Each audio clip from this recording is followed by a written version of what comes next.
Et salut tout le monde, j'espère que vous allez bien et aujourd'hui on se retrouve pour 2 threads horreur et c'est parti.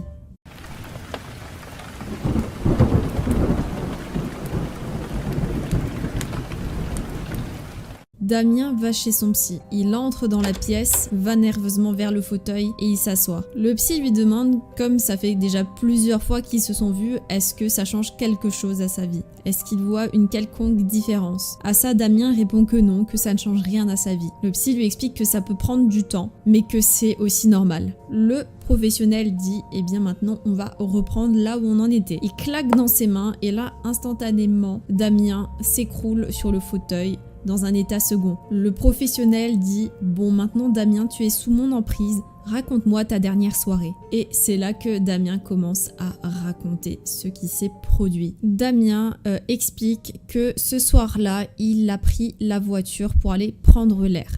Il s'est disputé avec sa mère qui lui a fait comme d'habitude des reproches pour lui dire d'aller se trouver un travail, de se ressaisir et ça ne lui a absolument pas plu. Donc au moment où elle est partie dormir, il sort de la maison, pousse la voiture en dehors de l'allée pour la démarrer afin de ne pas réveiller sa mère. Il se met alors à rouler pour changer d'air. Le psy lui demande où est-ce qu'il s'est rendu. Damien répond qu'il ne savait pas vraiment où est-ce qu'il allait, où est-ce qu'il était et s'en est rendu compte seulement quand il arrivait sur la route principale. Il n'avait pas vraiment de destination finale, il voulait juste, encore une fois, se vider l'esprit. À un moment donné, une femme l'a interpellé, il s'arrête, la femme s'approche et il remarque qu'elle n'a pas vraiment beaucoup vêtu et que quelques mètres derrière, il y a un homme qui la fixe, qui devait être probablement son Mac. Elle lui propose s'il veut un peu de plaisir, il refuse et reprend la route, s'arrête à un feu de circulation un tout petit peu plus loin. Le feu était rouge, donc il attendait patiemment qu'il devienne vert. C'est là que la fille entre dans sa voiture côté passager et lui demande de démarrer, tout en hurlant. Damien regarde dans son rétro, remarque que l'homme qui l'a fixé tout à l'heure, maintenant était en train de courir sur la voiture. Sans se poser de questions, il démarre et le mec derrière leur court quand même pas mal derrière avant de s'arrêter. Le psy demande à Damien qu'est-ce qui s'est passé ensuite. Damien explique qu'il a roulé au moins 5 minutes avant de reprendre ses esprits. Ensuite, il s'est garé sur le bord de la route. Il s'est alors retourné vers la jeune fille pour comprendre ce qui s'est passé en lui posant des questions. Celle-ci lui explique qu'elle est partie de chez elle, elle a fugué de chez elle car elle était tombée amoureuse de cet homme et qu'au final, cet homme lui a demandé de se prostituer. Plus Damien la regardait, plus il la trouvait jolie. Surtout quand elle a enlevé son maquillage. La jeune femme le remercie. Damien lui demande pourquoi elle le remercie.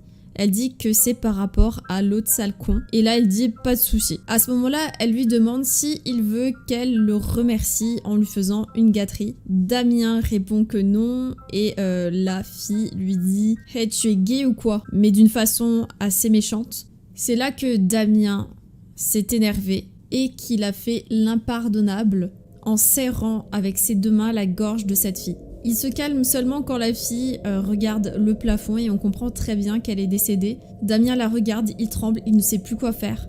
Il l'emmène à sa maison et comme c'est les maisons américaines un petit peu, vous voyez, il y a une sorte de porte à côté de la maison, des sortes de portes posées avec lesquelles on a accès à la cave d'une maison.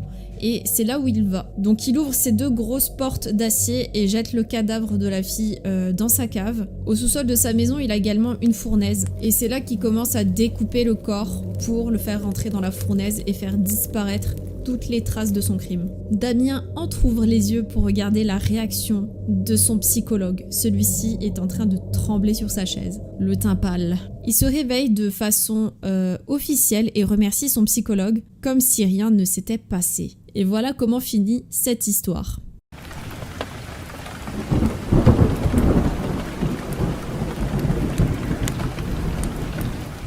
Cette histoire est une histoire vraie.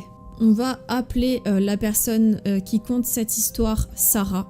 Sarah habite au rez-de-chaussée d'une maison avec son petit ami. C'est une maison louée et son copain est cuisinier, donc il rentre très tard le soir. Sarah est allongée dans son lit et elle s'endort en regardant la télé. Un détail important, le couple a adopté un chiot il y a pas longtemps et au moment des faits, il a 5 mois. Vers 23 h, Sarah entend la porte se fermer. Les lumières s'allument dans le couloir. Sarah pense que c'est son petit ami qui est rentré de ses heures de travail et elle lui dit un bonjour, mais elle ne reçoit aucune réponse. Bon, pas grave, elle se dit peut-être qu'il n'a pas entendu ou qu'il est trop fatigué. Elle reste dans son lit et ferme les yeux. Elle sent tout de même que son chien commence à s'exciter au bord du lit et qu'il commence même à grogner. Elle ouvre les yeux et voit une silhouette sombre juste devant la télé. Aucun détail, juste vraiment une ombre. Elle n'arrive pas à bouger du lit, elle se dit que c'est peut-être une paralysie du sommeil, tout en pensant qu'elle interprétait mal ce qu'elle voyait, du coup elle ferme les yeux. Et avant d'ouvrir les yeux, elle ressent une personne qui s'assoit sur le lit.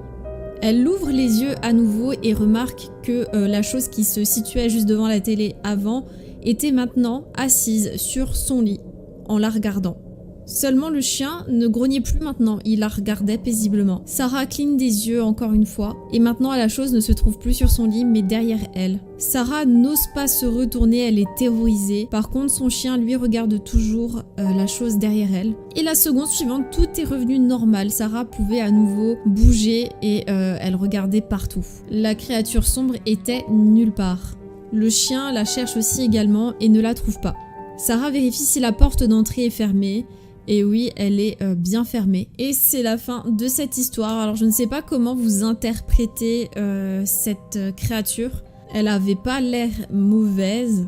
C'est peut-être même une personne proche de Sarah, je ne sais pas. Mais en tout cas, elle n'avait pas l'air mauvaise de mon point de vue. Et ce genre d'apparition, ça fait toujours peur.